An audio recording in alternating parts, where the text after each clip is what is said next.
नमस्कार, हरियाणा न्यूज देख रहे हैं आप और मैं हूं आपके साथ मुस्कान गंगराड़े। आज 4 राज्यों और एक केंद्र शासित राज्य में मतगणना का दिन है। पश्चिम बंगाल, केरल, तमिलनाडु, असम और पुडुचेरी के लिए नतीजे आएंगे। कुछ ही देर में वोटों की गिनती शुरू हो जाएगी। बहुस्तरीय सुरक्षा व्यवस्था के बीच में मतगणना होगी। पश्चिम बंगाल में टीएमसी और बीजेपी के बीच में सीधी टक्कर है। तो वहीं बात करें तमिलनाडु की तो डीएमके और एआईएडीएमके के बीच में कांटे की टक्कर है। केरल में एलडीएफ और यूडीएफ के बीच में टक्कर है और कुछ ही वक्त में अब रुझान आने शुरू हो जाएंगे। बड़ी खबर आपको बता रहे हैं, आज 4 राज्यों और एक केंद्र शासित राज्य में काउंटिंग का दिन है, मतगणना का दिन है। पश्चिम बंगाल, केरल के लिए आज वोटों की गिनती होनी है और 8 बज चुके हैं, यानी कि वोटों की गिनती अब शुरू हो जाएगी। बहुस्तरीय सुरक्षा व्यवस्था के बीच में काउंटिंग होगी। पश्चिम बंगाल में टीएमसी और बीजेपी के बीच में सीधी टक्कर है और चुनावी नतीजों पर अब देश भर की नजर बनी हुई है। तो असम विधानसभा चुनाव के नतीजे भी आने, इसके साथ ही 4 राज्यों और एक केंद्र शासित प्रदेश के नतीजे आएंगे। छवि श्रीवास्तव ज्यादा जानकारी के साथ हमारे साथ जुड़ गई हैं। छवि, आज ऐतिहासिक दिन है क्योंकि अब समय हो चुका है और अब सीधे रुझान आने शुरू हो जाएंगे। और क्या कुछ जानकारी, अपडेट आपके पास? जी देखिए, अभी थोड़ी देर में ही रुझान आने शुरू हो जाएंगे क्योंकि 8 बजे मतगणना का समय है और मतगणना बस कुछ ही देर में शुरू भी हो जाएगी क्योंकि जो स्ट्रांग रूम है वो खुलने शुरू हो चुके हैं। और इसके साथ ही जब रुझान आएंगे तो उसमें कहीं ना कहीं सरकार बनते हुए वैसे भी पश्चिम बंगाल में देखा जाए तो बीजेपी और इसका तृणमूल कांग्रेस का ज़्यादा है, लेकिन देखा जाए तो तृणमूल कांग्रेस की ओर से कहा जा रहा है कि हम लगातार जिस तरह से रूलिंग पार्टी है आगे भी हमारी ही सरकार आएगी, और सीधे बीजेपी की ओर से कहा जा रहा है कि इस बार बदलाव होगा। तो सबसे ज़्यादा जो नज़र है वो पश्चिम बंगाल पे ही रखी जा रही है क्योंकि यहाँ पर बदलाव होता है तो इतिहास में एक बड़ी बात हो जाएगी। साथ ही इसमें जो पिछली बार जब ममता बनर्जी हारी थी नंदीग्राम सीट से तो एक बहुत बड़ा मुद्दा बन गया था वो, हालांकि वो उसके बाद बाईपोल से वो जीत गई थी। तो अगर देखा जाए तो यहाँ पर पश्चिम बंगाल में जो 294 की जगह आज 293 का रिजल्ट आएगा और एक जो सीट हमने डिस्कस किया था फालसा में आगे इस पे जो रीपोल होना है तो उसके हिसाब से आज जो रिजल्ट आना है उसमें जहां तक उम्मीद जताई जा रही है कि दोनों ही पार्टी में कड़ी टक्कर है। बाकी तो रुझान ही क्लियर कर देंगे और 11-12 बजे तक एक तस्वीर भी साफ हो जाएगी कि किस तरह से किसकी सरकार बन रही है, कौन सी पार्टी आ रही है और कौन सी पार्टी बदलाव ला रही है। इसके अलावा तमिलनाडु पर नजर रखी जाएगी क्योंकि तमिलनाडु में भी कहा जा रहा है कि हाँ हो सकता है कि कोई बदलाव हो। असम, केरल, पुडुचेरी यहाँ पे भी ठीक ठाक देखा जाए, लेकिन सबसे ज्यादा अगर नजर डालें तो फिर राजनीतिक समीकरण के हिसाब से पश्चिम बंगाल ही हुआ क्योंकि पश्चिम बंगाल में लगातार अपने हरियाणा के सीएम भी गए थे तो उन्होंने भी प्रचार किया था और उसके बाद उन्होंने भी दावा किया है कि पश्चिम बंगाल में बीजेपी की सरकार आएगी। तो हमने पहले भी देखा था कि जब नायब सैनी अन्य राज्यों में चुनाव प्रचार के लिए गए थे वहां पर बीजेपी ने कहीं ना कहीं जीत हासिल की थी। हो सकता है कि इसका भी असर देखने को मिले मुस्कान। निश्चित तौर पर, लेकिन आपने पश्चिम बंगाल का जिक्र किया है छवि, और सबकी नजरें पश्चिम बंगाल पर टिकी हुई है क्योंकि ऐतिहासिक है ये आज का दिन। चाहे अगर बात करें, ममता बनर्जी लगातार चौथी बार सत्ता में वापसी करती हैं, ये भी ऐतिहासिक होगा। अगर बीजेपी बंगाल में इतिहास रचते हुए पहली बार सरकार बनाती है तो ये भी ऐतिहासिक होगा और एक मजबूती उसे प्रदान करेगा। छवि जी बिल्कुल मजबूती प्रदान करेगा क्योंकि पश्चिम बंगाल में लगातार टीएमसी है, ममता बनर्जी सीएम बनती आ रही हैं, तो जनता भी चाहती है कि कुछ बदलाव हो। और जिस हिसाब से बीजेपी की जो चीजें हैं, रणनीतियां हैं, उनसे जो लगातार लोग एक कहते हैं कि आकर्षित हो रहे हैं, तो हर कोई चाहता है कि विकास हो, उनके क्षेत्र का विकास हो। और बंगाल में भी इसी तरह से है क्योंकि लगातार जो बंगाल के लोगों को फेस करना पड़ रहा है, जो लोग वहाँ पर अलग एक्स्ट्रा लोग भी हैं जिनसे उनको भी दिक्कत हो रही है। तो ऐसा हो सकता है कि बीजेपी से वो काफ़ी उम्मीदें वो तय कर रहे हों क्योंकि बीजेपी ने आखिरी बार भी कोशिश की थी, बट हाँ कुछ राजनीतिक समीकरणों के चक्कर में बीजेपी की सरकार नहीं बन पाई।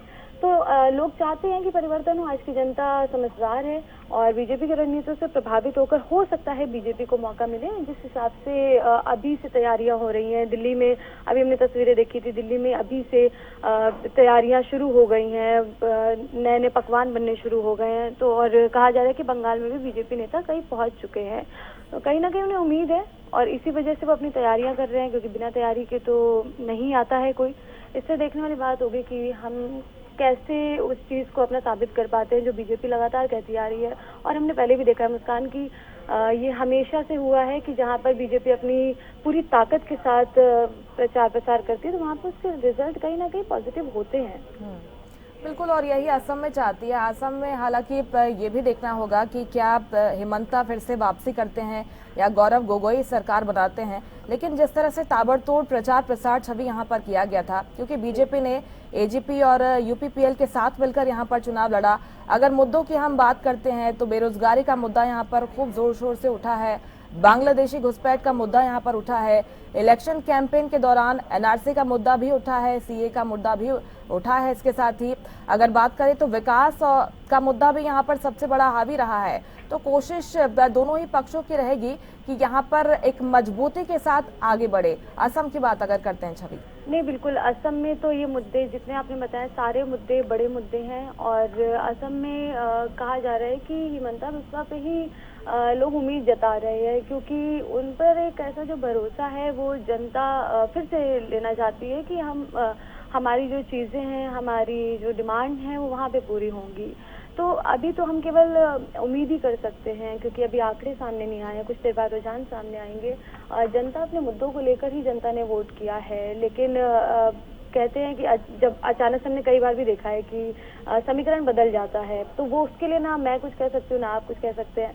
बस ये है कि हम उसमें एक आकलन नहीं कर सकते, एक आंकड़ा ही हम निश्चित कर सकते हैं कि हो सकता है इतनी सीट मिल जाए। हाँ, जनता की बात की जाए तो फिर ये जितने भी मुद्दे आपने बताए हैं सारे मुद्दों को ध्यान में रखते ही वोट किया गया, क्योंकि मतदान के बाद भी लोगों की जो बाइट सामने आई थी उसमें लोगों ने कहा था कि हमने अपने स्थानीय मुद्दों को लेकर हमने मतदान किया है। तो स्थानीय मुद्दे में ये सारे मुद्दे आते हैं, हर कोई चाहता है उन्हें रोजगार मिले, वुमेन सेफ्टी सबसे बड़ा मुद्दा ये भी देखा जाता है, क्योंकि असम की बात मैं यहाँ पे वुमेन सेफ्टी को लेकर नहीं कर रही हूँ। पश्चिम बंगाल में जैसे आरजीकर मेडिकल कॉलेज में जो हुआ था और उसके बाद उनकी माता को भी टिकट मिली थी, तो ये सारे मुद्दे स्थानीय मुद्दे हैं, चाहे किसी भी स्टेट की बात हो, ये हर जगह का मुद्दा है, पूरे भारत का मुद्दा है। तो इनको लेकर हर कोई वोट करता है और उसके बाद ही निश्चित करता है कि उनको कैसी सरकार चाहिए और कैसी सरकार उनके हित का काम करेगी। तो मुस्कान, मुझे लगता है कि जैसे रुझान सामने आएंगे हमें पता लगता रहेगा कि कहाँ पे कौन सी सरकार आ रही है, क्या परिवर्तन हो रहा है या फिर से हैट्रिक लग रही है, वापसी हो रही है, ये सब रुझान के बाद ही क्लियर हो पाएगा। बिल्कुल, निश्चित तौर पर। लेकिन पश्चिम बंगाल के हम बार बार बात कर रहे हैं छवि, इसलिए कर रहे हैं क्योंकि अग्नि परीक्षा के तौर पर ये चुनाव देखा गया ममता बनर्जी के लिए भी। अगर इसमें जीत हासिल करती हैं तो अगर विपक्षी दलों की बात करें तो टीएमसी एक मजबूत दल के रूप में उभरेगा। इसके साथ ही जो स्थिति है ममता बनर्जी की तमाम विपक्षी दलों में, चाहे कांग्रेस की बात कर लें, तो एक बड़े नेता के तौर पर उभरेगी और उनकी स्थिति काफी मजबूत हो जाएगी अगर जीत दर्ज करती हैं। लेकिन अगर हार का सामना उन्हें करना पड़ता है छवि इस चुनाव में, तो जाहिर तौर पर एक बैकफुट में आ जाएंगी ममता बनर्जी। जी बिल्कुल आ जाएंगी। और देखिए, हार के डर से ही शायद उन्होंने, उनके सांसद है महुआ मोइत्रा, मतलब उन्होंने भी आरोप भी लगा दिया है कि स्ट्रांग रूम के साथ मतलब कहीं ना कहीं छेड़छाड़ हुई है, क्योंकि हमने हमेशा देखा है कांग्रेस और बीजेपी में जब भी रिजल्ट का दिन होता है तो कांग्रेस की ओर से लगातार आरोप लगाए जाते हैं कि स्ट्रांग रूम के साथ छेड़छाड़ हो गई है, ईवीएम हैक कर लिया गया। हरियाणा में भी हमने ये चीज देखी थी और उसके बाद पता लग गया था कि जनता ने किसे अपनी सरकार चुनी है, बीजेपी सरकार में आई।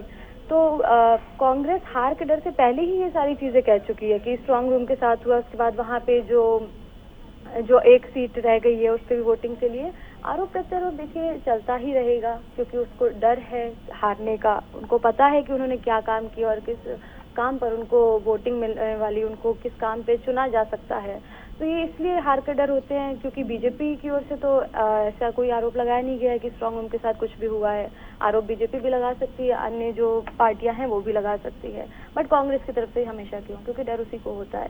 इसीलिए देखा जाएगा तो कि किसकी सरकार बनती है, क्योंकि रुझान के बाद ये क्लियर हो जाएगा किसके आरोप में कितना दम है और किसने काम किया असल में ग्राउंड पर आकर जिसने काम किया उसको ही मिलेगा वोट और उसको ही सरकार बनाने का मौका मिलेगा।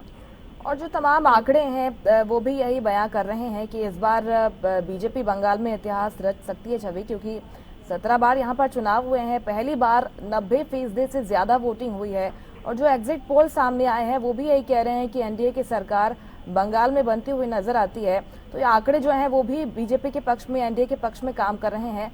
लगता है कि जो एग्जिट पोल है रुझानों में, नतीजों में तब्दील होंगे और तस्वीर कब तक साफ होती है आपको दिखाई देती है? तस्वीर तो देखिए 11-12 बजे तक साफ हो जाएगी। एक तस्वीर ऐसी आ जाएगी जिससे हम ये कयास लगा सकेंगे कि किसकी सरकार बनेगी। हालांकि बाद में तो कभी कभी ऐसा भी हो जाता है कि एकदम से फेरबदल हो जाता है। किसी किसी सीट पे तो लंबी मतगणना चलती है, वो हमारे हाथ में नहीं है, वो हम नहीं कह सकते हैं। लेकिन हाँ, अगर बीजेपी सरकार बनाती है तो बहुत बड़ा बदलाव होगा। जैसे दिल्ली में बीजेपी ने सरकार बनाई तो एक बड़ा बदलाव हुआ, क्योंकि दिल्ली में भी लगातार आम आदमी पार्टी थी और उम्मीद नहीं जताई जा रही थी, बट चेंज हुआ। तो ऐसे ही यहाँ पे भी हो सकता है, ऐसे उम्मीद नहीं जताई जा रही होती है लेकिन सरकार बीजेपी की बन जाती है, क्योंकि हम जनता, वही मैंने कहा कि जनता ने बाइट तुरंत ही दी थी अपने वोटिंग के बाद कि हमने अपने मुद्दों को लेकर किया है। तो अपने मुद्दों को लेकर, यानी कि जो रूलिंग पार्टी है उसने उस चीज पे काम नहीं किया, इसीलिए स्थानीय जनता के मुद्दे अभी तक मुद्दे बने हुए हैं। तो यहाँ पे अगर चेंजेस होते हैं तो एक बहुत बड़ा इतिहास रचा जाएगा और उसकी उम्मीद भी जताई जा रही है। फिलहाल अगर पूरे भारत के मैप को हम देखते हैं छवि, तो 21 राज्यों में बीजेपी एनडीए की सरकार है, 10 राज्यों में भाजपा की बहुमत की सरकार है, 11 राज्यों में बीजेपी सरकार में शामिल है। मौजूदा वक्त में देश के 21 राज्यों में एनडीए की सरकार है और जिस तरह से हम देख रहे हैं कि मजबूती के साथ पार्टी आगे बढ़ रही है। और बिहार में भी जो हमने देखा तो पार्टी की यही कोशिश है छवि कि अपने दम पर यहाँ पर चुनाव जीते, बहुमत हासिल करने की कोशिश हमेशा बीजेपी की दिखाई दे रही है। और जिस तरह से अब रुझान सामने आ रहे हैं या फिर जो एग्जिट पोल्स में बताया गया है, यही आगे बढ़ता हुआ दिखाई देता है छवि। नहीं, बिल्कुल सही बात है। और एग्जिट पोल, एग्जैक्ट पोल, इनमें तो कुछ कहा नहीं जा सकता है, क्योंकि ये केवल हम उम्मीद ही कर सकते हैं इनकी। बाकी चेंजेस तो हो ही जाते हैं और वो हमें अंत में ही पता लगेंगे, आज पता लग जाएंगे। बाकी देखते हैं कि हमारी जो जनता की उम्मीदें हैं उन पर पार्टियां कितना खड़ा उतरती हैं और उसके बाद देखा जाएगा कि आखिर जनता ने किसे चुना है। निश्चित तौर पर ये तमाम तस्वीर कुछ वक्त में साफ होती नजर आएगी, क्योंकि काउंटिंग शुरू हो चुकी है, इसके साथ ही रुझान आने शुरू हो जाएंगे। बहुत शुक्रिया छवि आपका तमाम जानकारी हम तक पहुंचाने के लिए। तो देखिए, बहुस्तरीय सुरक्षा व्यवस्था के बीच में अब काउंटिंग शुरू हो गई है। 4 राज्यों और 1 केंद्र शासित प्रदेश के लिए नतीजों का आज दिन है। केरल के लिए एलडीएफ और यूडीएफ के बीच में टक्कर है, तमाम मुद्दे यहाँ पर भी हावी रहे हैं और इन राज्यों पर देश भर की नजर रहेगी। खासतौर पर जिस तरह से हम पश्चिम बंगाल का जिक्र कर रहे थे, तो ये चुनाव ऐतिहासिक माने जा रहे थे और बार बार ममता बनर्जी की तरफ से यहाँ पर दावा किया गया कि हाईजैक करने की कोशिश राज्य को चुनाव आयोग के माध्यम से बीजेपी कर रही है, एनडीए कर रही है।